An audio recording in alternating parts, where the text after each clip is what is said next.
পৃথিবীর ভিতরে কে না চায় আমি স্বয়ং রাসূলের সাথে জান্নাতে যাব।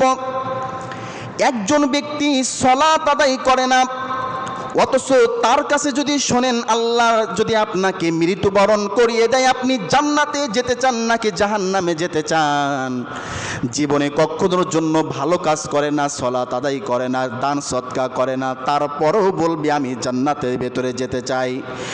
এমন ব্যক্তি আছে, আল্লাহ রাসূল সাল্লাল্লাহু আলাইহি সাল্লাম বলেন, কোনো ব্যক্তি যদি স্বয়ং রাসূলের সাথে যদি জান্নাতে যেতে চায় তাহলে তাকে কিছু কিছু জিনিস করতে হবে।